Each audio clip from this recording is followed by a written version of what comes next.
Hello everyone, welcome to Southern Wreaths. If you haven't yet, please subscribe to my channel.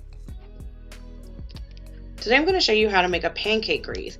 A pancake wreath measures 4 inches thick, so it'll fit in between a regular door and a screen door, or like a glass door. Those are the supplies I'm going to use to make this wreath, and I'm going to start by adding my pipe cleaners to my wire frame. I didn't have 14 of each color, so I just mixed them together. I did 7 of each. There's really no reason for it, so you can use any colors that you like. I'm going to start by adding a pipe cleaner to each crossbar on the center. You end up with 6, and then to do the outside, I just pick a random crossbar to start. I twist 3 times. I lay it along the length of the ring, and where it ends is where I add my next pipe cleaner. And this should all line up at the end. So to make a pancake wreath, you're only going to do 1 ruffle per section. I'm cutting my ruffles at 30 inches.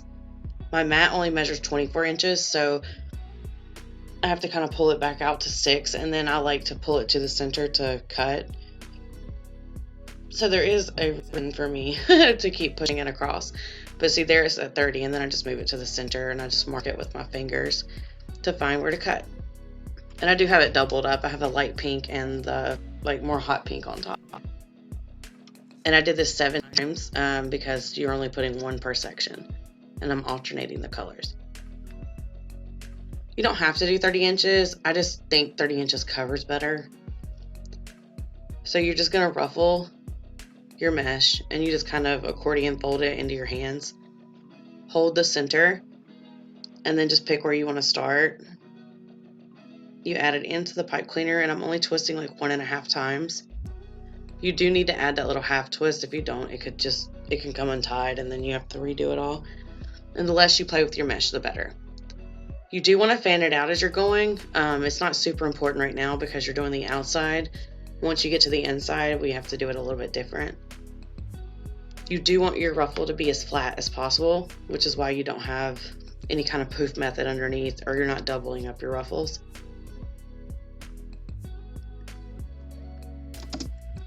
Now don't freak out or anything if yours is just like a ½ inch off, because when it's closed on the door, the mesh is very forgiving. It will lay flat. Because mine may have been 4.5, but I actually laid something on top of it while I was storing it. Here, I'll show you again. You want to get it as centered as possible in the pipe cleaner, then twist 1.5 times, and then you just kind of fan it out. So to do the center, I'm just going to randomly pick somewhere to start. Do the exact same thing as the outside. The only thing you're going to do different is when you fan it out. So I fan out the center, but the outside, I'm going to take the previous mesh and tuck it under, and you'll be able to see better with this one. But I want it to lay flat underneath the mesh. So instead of it popping out like normal, you want it to lay under. So it's kind of like layers. So this light pink is going to be laying on top of the hot pink underneath, and partial of this light pink over here.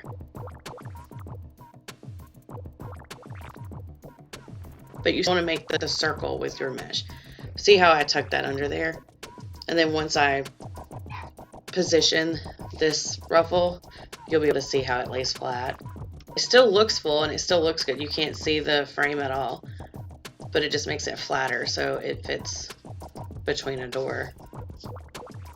Okay, so with the ribbon, I'm still going to cut it at 12 inches, and I'm still doing 2 per section, and I'm using 4 different ribbons, so I'm going to cut 7 of each one. And I like to use my piece of cardboard. It measures 12 inches, and I just twist the ribbon around 7 times. I don't suggest doing more than 7 or 8 times because it starts getting too thick and your ribbon won't measure the same. And then once I'm done cutting it, I like to dovetail the ends. So you can take, a stack.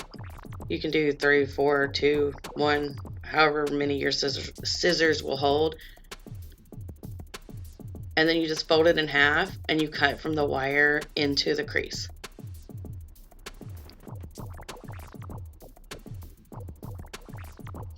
And this is what all my ribbon looks like when it's ready to go. And then I like to go through and stack it the way I'm going to add it to my wreath.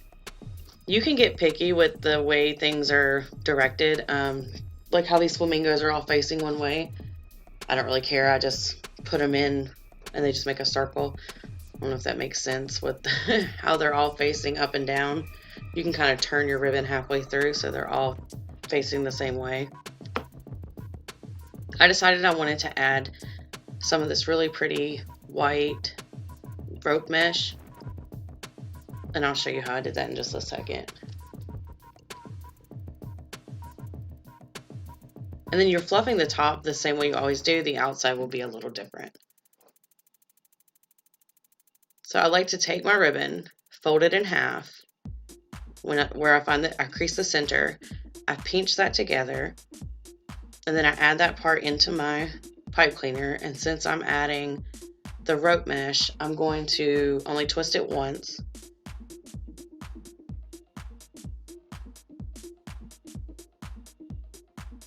And then to add the rope mesh, I overlap it about 2 inches on either end to create a circle. And then I pull it straight to find the center of the other side. I pull those together and it creates like a figure 8. And then that's the part I put into the pipe cleaner. And you don't have to do that. You could just have them sticking out. They don't have to be looped. I just think it looks nice.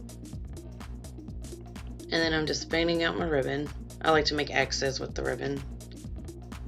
Okay, so the outside. You want to open it and add it into the pipe cleaner, and you're already kind of pulling the ribbon like towards yourself.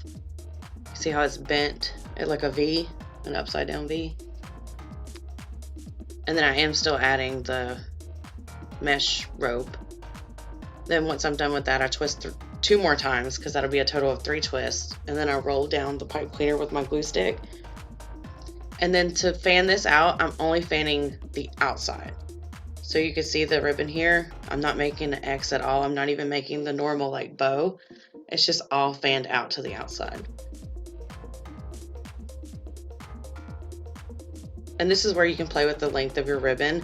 If you use smaller mesh, you'll want to cut smaller pieces of ribbon so it'll all be about the same length as your mesh.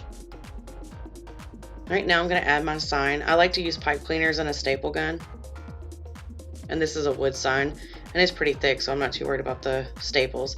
I do always check after I staple to make sure it didn't go all the way through.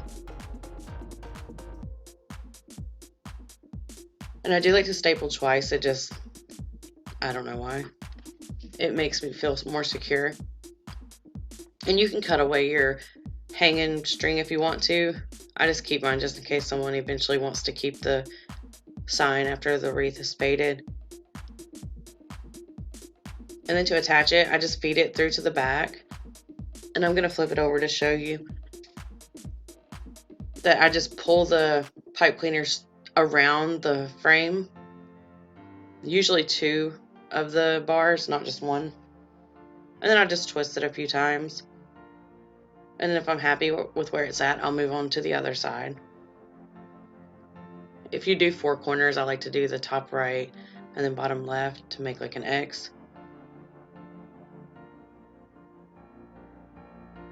And then once you're done twisting your pipe cleaners, you'll want to tuck them into the wreath so they don't scratch anyone's door. And then I just like to pull out the ribbon from around the edges that's, hidden by the sign. You don't want to waste any of that. But that's it. That's how you make a pancake wreath. If you have any questions, please leave them in the comments below or email me at craftingwithlee@yahoo.com. If y'all have any video ideas, I'd love to hear them as well. And thanks so much for watching. If y'all learned anything today or like my video, please like, share, and subscribe. And leave a thumbs up. Thank you.